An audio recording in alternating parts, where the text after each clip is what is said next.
Alright, today's video, purpose of this video is to talk about One Punch Man. And I want to give an interpretation of One Punch Man. What is One Punch Man? One Punch Man is a superhero story. It is a comic. There are two versions of the comic, one with better art than the other. And they're the same thing.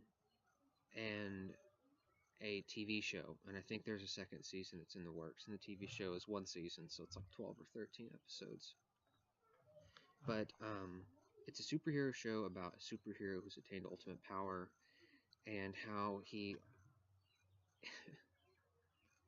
a little bit disenchanted with life because he's got it. He's a hero, and all these heroes want to do good. They want to do the best they can. A lot of them, villains and heroes alike, are always seeking power. But Saitama, the main character, he has attained all power, so that whenever he gets into a fight with somebody who's villainous, it only takes a one punch for him to defeat them.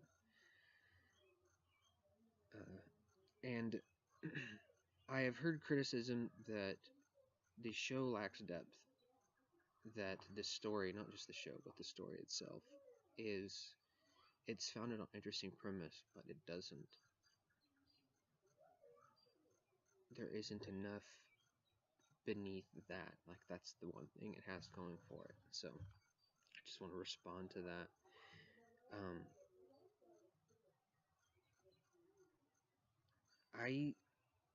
I guess my thesis, not to put it into a simple sentence, but kind of talk in circles around a general idea that I'm trying to get to, is that One Punch Man, if One Punch Man is not a direct like symbol, if it's not all symbolic of Zen Buddhism, then it is at least inspired by Zen Buddhism. This is a conclusion this is something that I see in the show because I'm familiar with the doctrines of Buddhism, and I'm relatively familiar with teachings of Zen. And it stands out specifically as Zen because of how much time the main character spends confounding the conceptions of good guys and bad guys alike. The amount of time he spends baffling these people and what they thought to be true about the world. That makes me think that it's Zen, because that seems to be the biggest emphasis of Zen, is that the way that you think about the world, these kind of patterns that your mind finds itself locked into, they're illusions, and they're like deceptions. They're really nothings. And so Zen is set up around reframing your perceptions in such a way where it contradicts them, and then you're supposed to give up. Like, your brain just unlocks. You have been in this rut thinking about this stuff a certain way. You can't get out of it. You want to get out of it, but you can't. And then sudden enlightenment. So that, the confounding, there's just so many different examples in the show of this actually happening. They're kind of like paradoxes, I guess, but not Chestertonian paradoxes, that's for sure. Okay, so Saitama, the main character, he is bald. He's called Caved Baldy, and he's also thin. These are two qualities of the historical Buddha.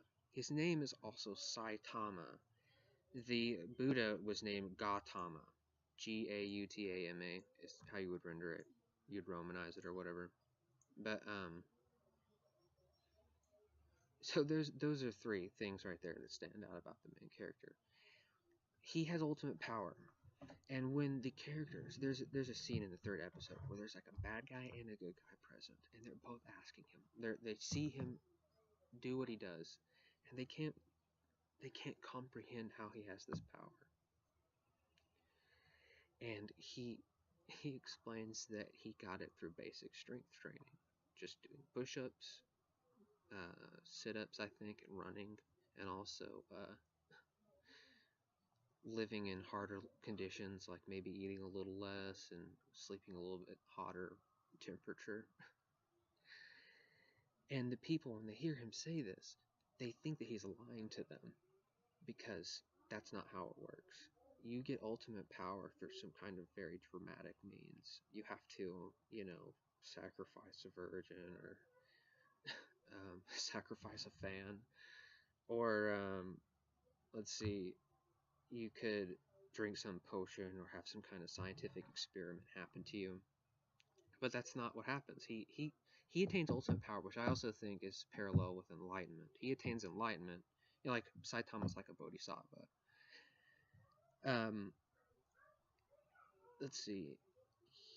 He attains this through doing normal everyday activity. That's so zen. I have a book that's called like Zen Flesh, Zen Bones, and there are lots of koans about characters that people, historical figures, I guess, little stories of them becoming enlightened spontaneously in the midst of everyday activity. And that's exactly what's happening with Saitama. You can, as I kind of put this together, I don't know how much more I've got. I may have more, but as I'm putting this together, though, you can kind of start seeing the show as like a modern story. It's a modern analogy almost of Buddhism. It follows Saitama, his disciple Genos. He's so dedicated. He's got a genuine heart. He has all the talent in the world, but the one thing he doesn't have is what Saitama has. Genos he is so cool, and he's so loyal. And you see him do stuff in the show, and your heart really goes out to him, and he just gets trashed every fight. Saitama always comes in, but you can see Genos grow as time goes on. He starts to begin to maybe see that maybe Saitama, like the way that he has seen the world, is the reason why he doesn't have ultimate power. That would be really neat to see that happen in the show someday, by the way. But yeah, he's almost going to be like the successor, maybe. Hopefully that's what will happen. But other elements that parallel, let's see. The first thing that comes to my mind right now is there's like in the show there's also a hero academy. There is not an academy. It's like some kind of government, maybe not government, but some kind of organization that, because this world is so assaulted by demons or monsters and cataclysmic events, they have a need for superheroes. But not everybody can be a superhero. It's almost like you got a test to see if you've got the stuff, right? And depending on whether or not you pass, then once you do pass, you get kind of fit into like a bracket, like tiers, C class being the lowest, and then S class being the highest. And they have this set up so that they can call people for certain missions that they're best suited to. So if the being a hero is like being a Buddha, and having ultimate power is like being enlightened,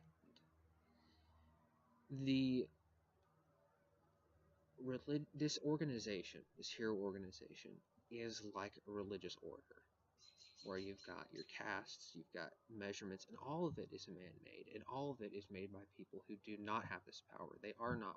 They may have heroic hearts, but they do not have the enlightenment that the main character has. He doesn't even know it exists. And actually, Saitama, he is the reason why this organization exists at all. He, once upon a time, before he actually got to the point where he is now, there was like a crab monster who was about to kill this kid with a huge butt chin. And he saved the kid. And the kid, then he went on to become a hero. But what you later find out is that kid's like father or grandfather was so grateful for this encounter with his son that he used like his fortune and influence to create this organization to get more heroes into the scene, maybe even someday find the person that saved his grandson again. And that's exactly who Saitama is. So you can see like this religious order comes about because of this kind of alien sighting of the Buddha, this alien sighting of the original hero, like Christ or something, right? Okay, so they have this thing set up. But here's the funny thing about it. The organization itself, the way that it compartmentalizes everything, the way that it systematizes everything, totally misses the point of enlightenment. It totally misses the point of being a hero. It misses the point of being a Buddha. And we know this because when Saitama, the master, goes with his pupil, Genos, to be tested to become heroes, Genos gets into the highest rank. He's S class, so he's up there with like the top, like, I don't remember the number, something like 15, 12, 15, 16, whatever. The top heroes in, the world. And Saitama gets to the very last place of the bottom rank, so he's like C rank.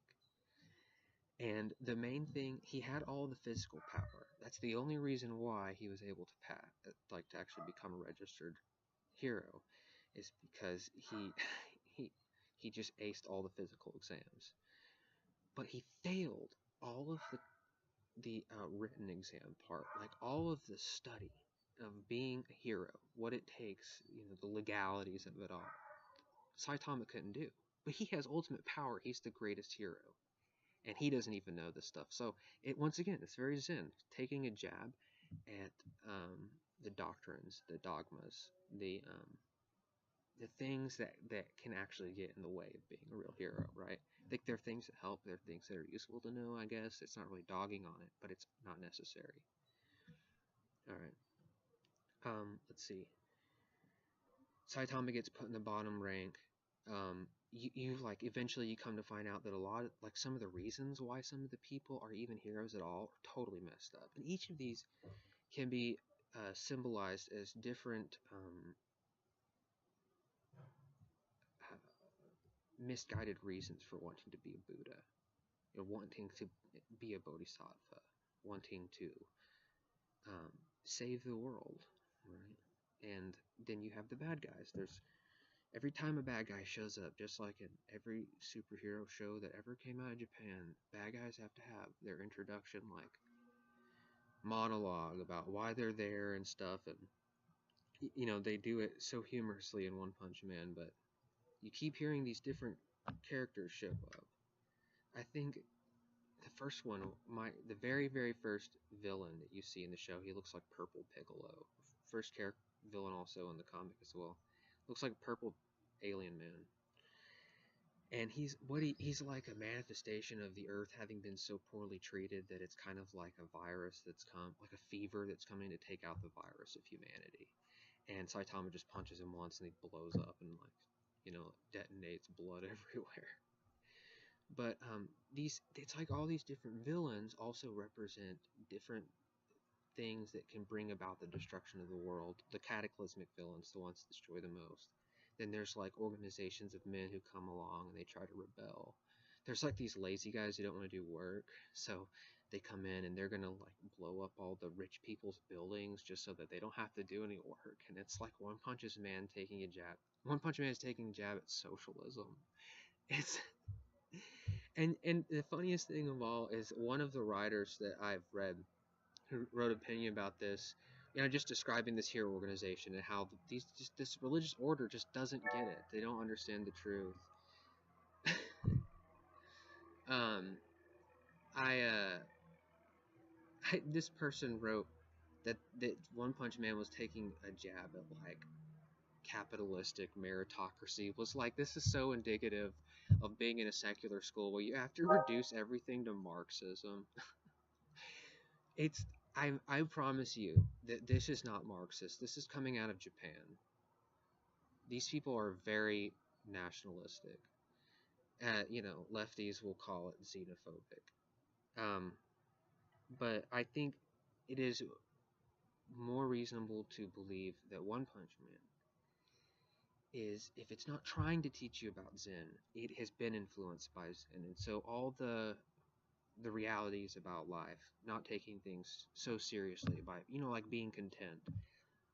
Um, Saitama finds out a lot of these superheroes, they're there for the wrong reason, and they're living out of lies. Like some of these people are really messed up. And so he's gone from being he's not just a guy that can punch villains and make them explode. He's also a person who can bring peace into the lives of others.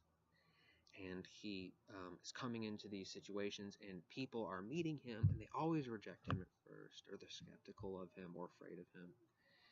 And as they see him and see how he lives his life, they start to begin to question the way that they were going about things. And the show, and it concludes with, like, it really does beat that one nail, like, all the way in, that he has ultimate power, and that no other power is greater than this power. And it's almost like it's kind of trying to sell, like, Nirvana. But you have in the final episode of the show, and it's kind of like, it's a major arc in the comic as well. I can't remember that guy's name. It's like Bezos or something. I don't remember. But he had traveled all across the cosmos, fighting the world's strongest, and he was the only one who ever come out on top. And of course, Saitama's not even phased. He just doesn't care. But that's where that one ends. The show actually ends kind of like concise, but the comic continues on, and maybe the second season will do the same, where it's more of him working out the kinks in even other heroes' lives. And I think that when it does that, you can't just look at the raw form of, he enters into a scenario, bad guy shows up, good guys say heroic, virtuous, true things, but don't really have what it takes. Saitama comes in to save the day. You're going to see that happen every single time. But instead of just seeing this format play itself out over and over again, you have to ask yourself, what do the bad guys represent? What do the good guys represent in this case? And what does the Buddha have to say about this? It's almost like a Dhammapada kind of situation. It's like a collection of sayings, right? It's like, what would Jesus do? Not saying that Saitama or Buddha is Jesus, but that's kind of the principle, I suppose. So I think that's it.